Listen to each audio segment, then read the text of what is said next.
Ladies and gentlemen, my name is Wybot, and I've got some big news that you may or may not have heard already. Civilization 6 is coming. Indeed, it is coming in October 21st, 2016.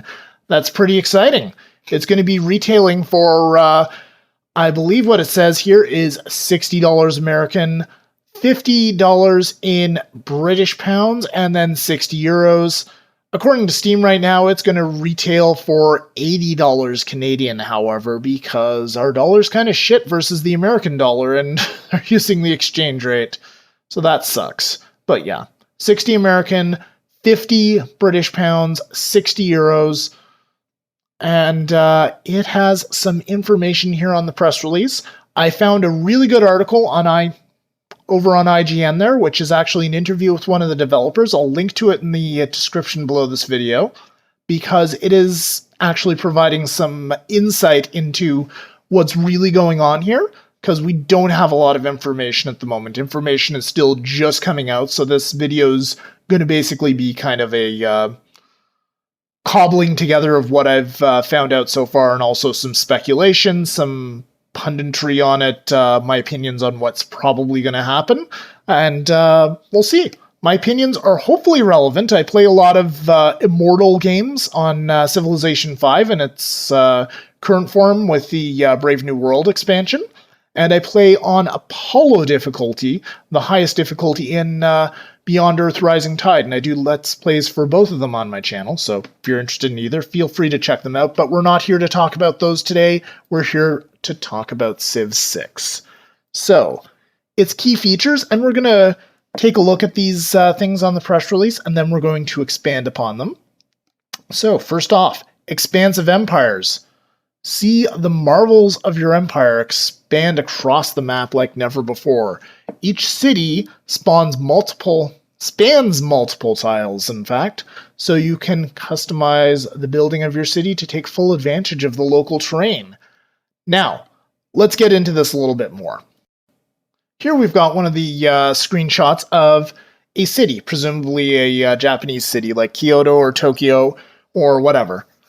So what we see here is we see a bunch of buildings across the map. And this is something that concerned me quite a bit, and they didn't really do much clarification here. These tile improvements that look like buildings, they're in fact districts. They are not a single building, they are multiple buildings.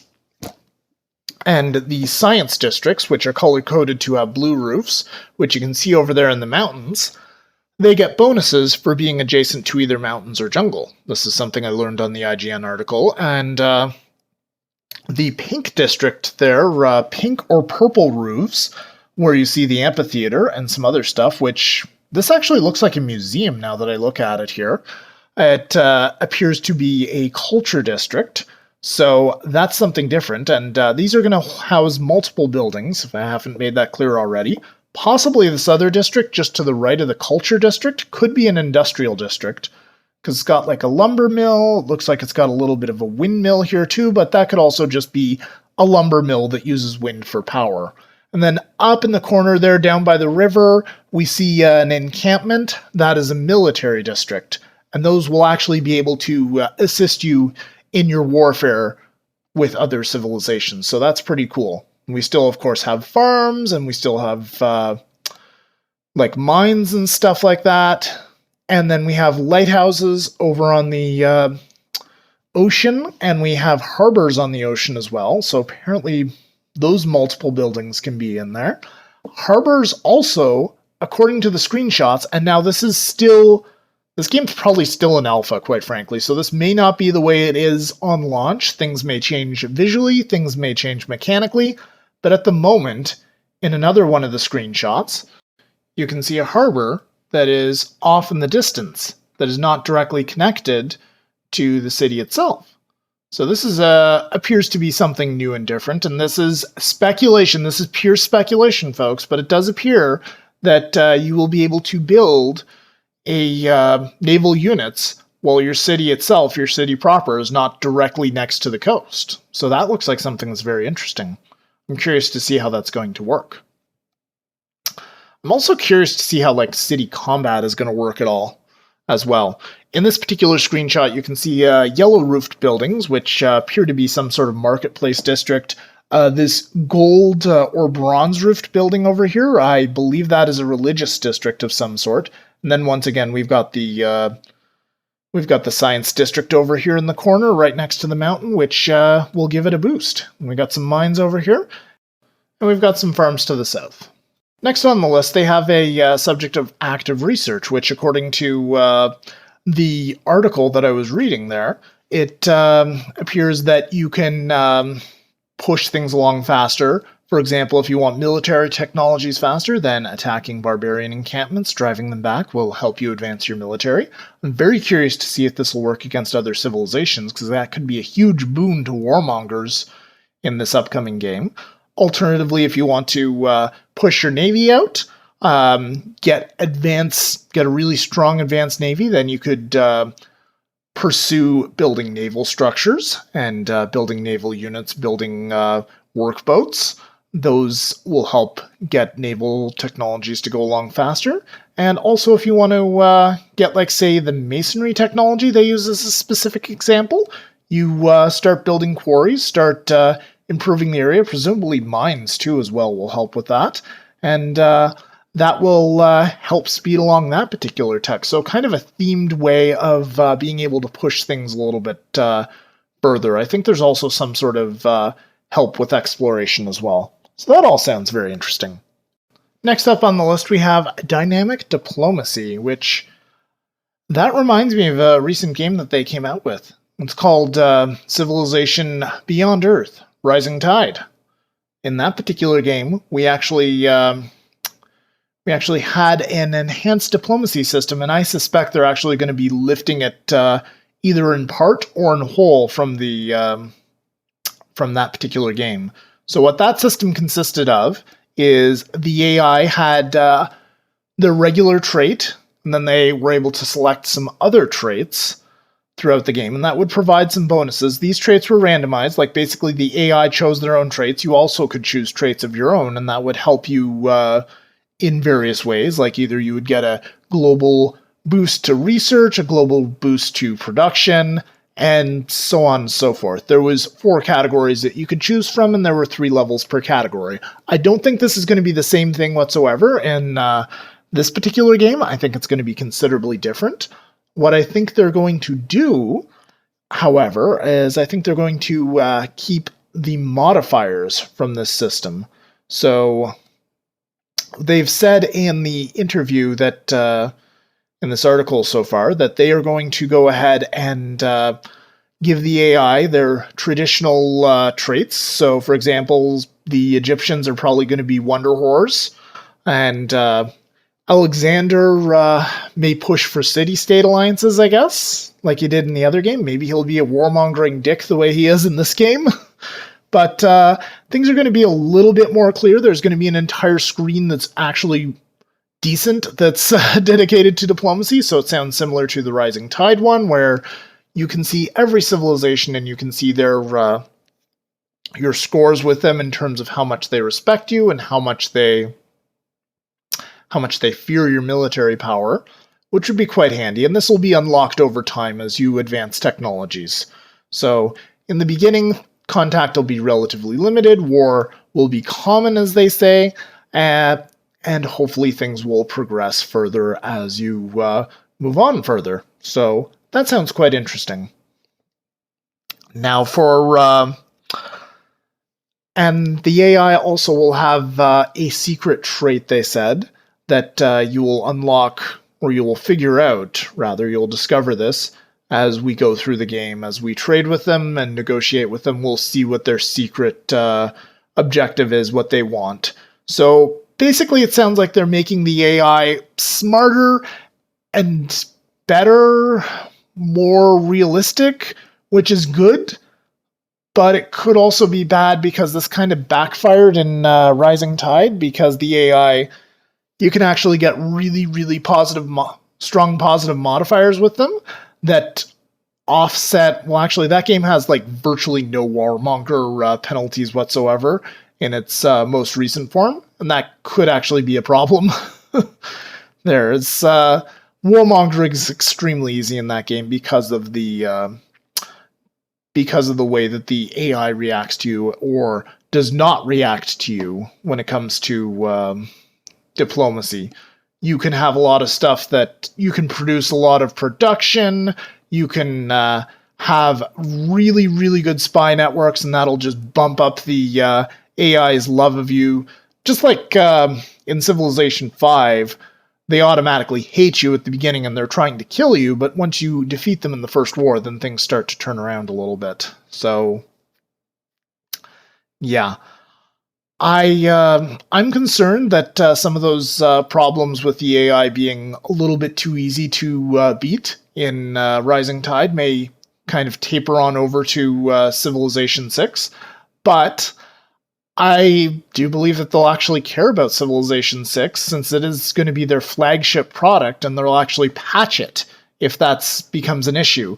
Whereas with Beyond Earth Rising Tide, it's kind of an expansion to a fairly lackluster game in terms of its monetary success. The game itself is solid. It's just that a lot of people didn't latch onto it. That's my opinion. You're entitled to your own, and I'm entitled to my own there. But yeah, I do believe they're going to take the diplomacy system, which is actually pretty good for the most part, and they're going to just implement a large chunk of it, and then that'll make for some very interesting interactions with the AI, assuming that they keep some of the warmongering penalties there. In Civ 5, in my opinion, there was too much warmongering penalties, like things got a little ridiculous and out of control there. But, especially with the happiness issues, although in Civ Beyond Earth, things were too little. You could have like 200 negative health, which is their equivalent of happiness, and that didn't stop you at all. In Civ 5, if you got anywhere below 10 negative happiness, then it was crippling. And if you got below 0, if you went below into negative happiness at all, then it slowed you down considerably and made your army a lot less effective, which I kind of disagreed with. But anyway, let's go on to the next point here. Combined arms. This one's a really interesting one, actually. So, what it sounds like is that initially we're going to get units, we'll be able to have 2 military units join forces on one tile, and then we will have corp units later on, which will be 3 military units joining together on one tile, and those, they're going to have some, there's going to be some benefits, and then there's going to be some detractions from it. Those units are going to be 40% stronger, according to the article that I was reading, at least in the current build and their current thinking. I'm not sure how it's going to be in terms of strength. Perhaps that's both 40% more attack power and 40% more health than a single individual rifleman. So it's still going to make more sense to have your riflemen on multiple tiles if you've got lots of space.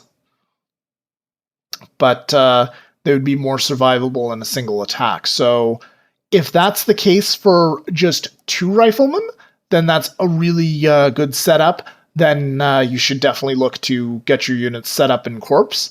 If that's going to be the case for all 3 of them, only give you a 40% bonus over 1 rifleman, then that's pretty terrible. But hopefully that's not the case. Anyway. There are questions there. One of my questions that I have is, say if a rifleman has 50 hit points, does a corp of 3 of them have 350 hit points, or something a little bit less? Because they are talking about survivability, so I would accept the much lower attack power, assuming that my rifleman just became a lot beefier. That would be good. And that would also even be good for, say, something like cannons. That would actually be really, really good for cannons if they were able to get a lot more HP, take a few more hits from a city, and deal similar damage to what they did before. That would actually be worth it. That would make warmongering earlier on in the game with catapults and trebuchet. That would make it viable. without changing a lot of the formula with Civilization V's war setup system. So that's an interesting one. There's a lot of questions that I still have about it.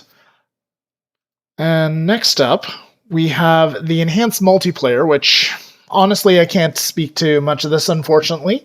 I wish I could. What they are talking about is, in addition to the traditional multiplayer modes where you play an entire game and it'll take hours and hours, and hopefully they still have play by email because that sounds like a really cool system. Honestly, I don't really do Civ 5 multiplayer. I mostly just play against the AI on the higher/highest difficulties, and that's pretty much it. So what they're saying here, cooperate and compete with your friends in a wide variety of situations, all designed to be easily completed in a single session. So these could be scenarios. These could be games where you have a bit of a head start. Quill18 in his video was mentioning that perhaps you start in the medieval era with a bunch of stuff. So a couple of settlers, a bunch of military units, and you just build your civilization up from that.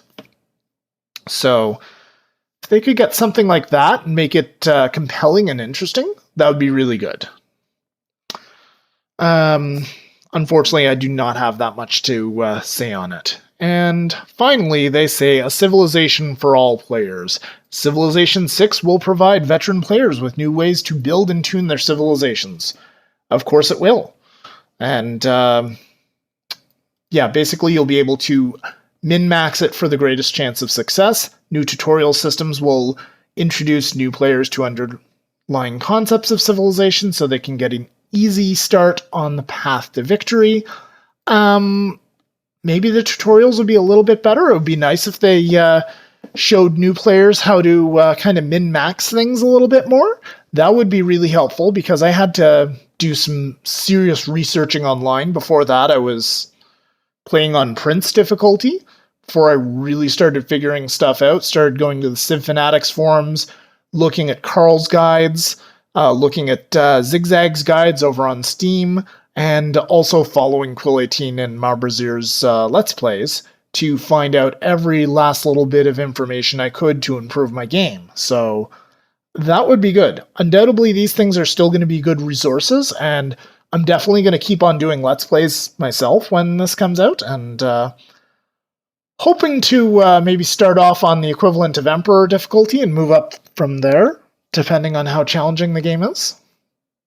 But yeah, sounds very interesting. Civilization traditionally is a very accessible game. It's I played it. I've been playing it since I was probably 8 or so. I picked up Civilization 2 and started playing it there. And I played on like Chieftain at that point. I was a little kid. And the game is 25 years old. And I'm going to be 34 years old by the time the bloody thing drops. And that's kind of terrifying. Oh well, we get older. It's a fact of life. So anyway, guys, that's pretty much going to do it for me. I'm looking forward to more information on this. I'm looking forward to actual video play there. Fraxis, if you're listening, I would love a beta key or a press copy to play around with so I can just show it off on my channel. But anyway, guys, thank you so much for watching. I will see you guys next time. And if you enjoy Civilization Let's Plays and stuff, I've got a bunch of them on my channel, both dedicated to Civ 5 Beyond Earth Rising Tide mostly on one, and then Civilization 5 stuff as well. I've got, I kind of alternate between the two of those right now. So working on Immortal Warmongering currently in Civ 5. I've beat the game on Deity like once or twice, but I'm not that great there. However, for Beyond Earth, I play regularly on the highest difficulty, which is Apollo, which, like I said, it's a fair bit easier than Deity and Civ 5. Anyway, guys, my name's been Ybot. Thank you so much for watching. If you enjoyed this video, please drop a like, and I will see you next time.